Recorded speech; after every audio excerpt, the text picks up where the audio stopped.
Hey, what's up guys? Combat Critic here. In this video, I want to give my pick for this upcoming fight between Khalil Rountree and Chris Daukas.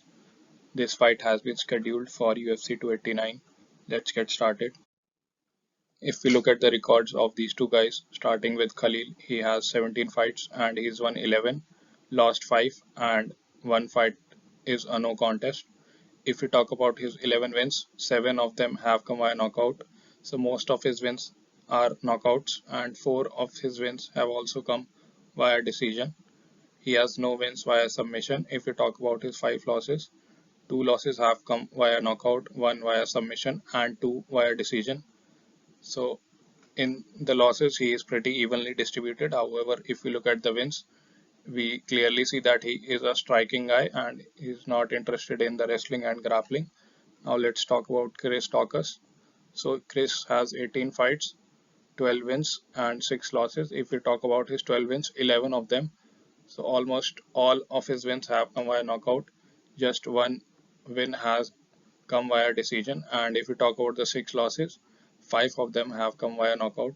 So keep in mind that Chris is making his light heavyweight debut. He was a former heavyweight, so a lot of these knockouts were against the hardest hitting guys that you could find in the UFC, which are there in the heavyweight division. And he's lost one fight via sub as well. Now let's look at some of the other statistics and the career statistics of these two guys. Starting with height, it is 6 feet 1 for Khalil and it is 6 feet 3 for Chris. So Chris will be the bigger guy. He will have a 2-inch height advantage. Weight is even at 205 for both these guys.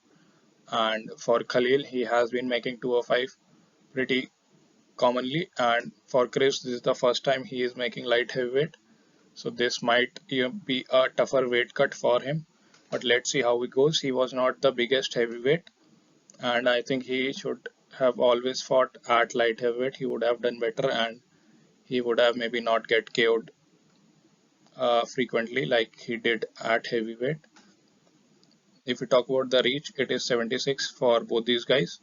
So even though there is a 2-inch height advantage, nobody has a reach advantage in this fight. Stance is southpaw for Khalil and it is orthodox for Chris. If we talk about the age, both of them are about the same age, so I don't think age will be a factor in this. Now let's talk about the career statistics, starting with the striking numbers. First up, we have the strikes landed per minute. So this signifies who is the busier striker, who is able to land a lot more significant strikes on the feet per minute on average.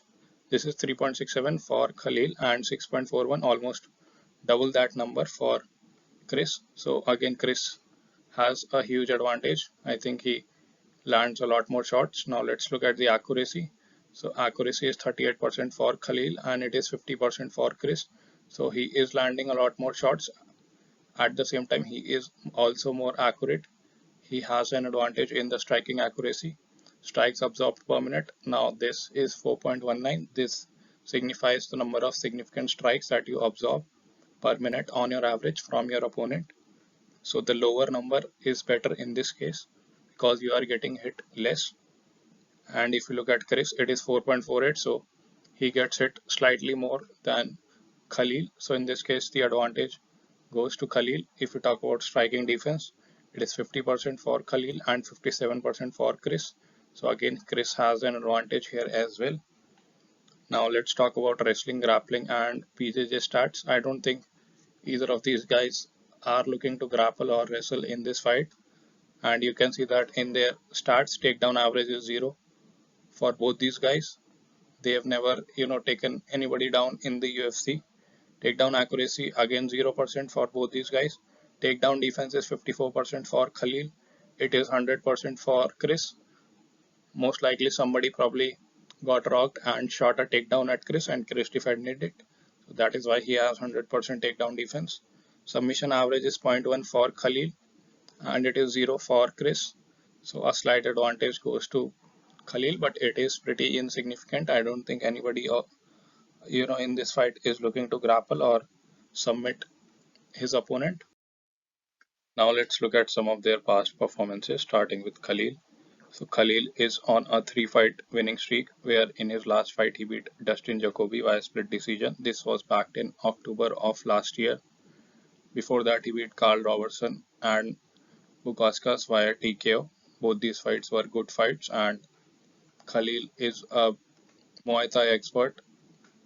He is a very vicious fighter, and his fighting style reflects that.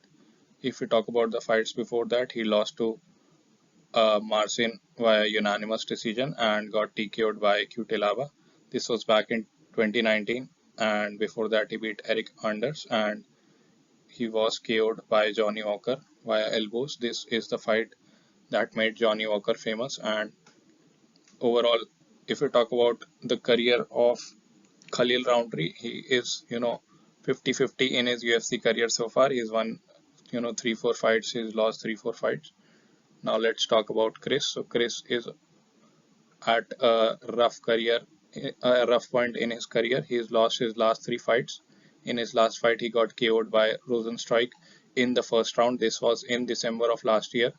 So he is taking a quick turnaround, I'll say, after getting KO'd by one of the hard hitters of the heavyweight division.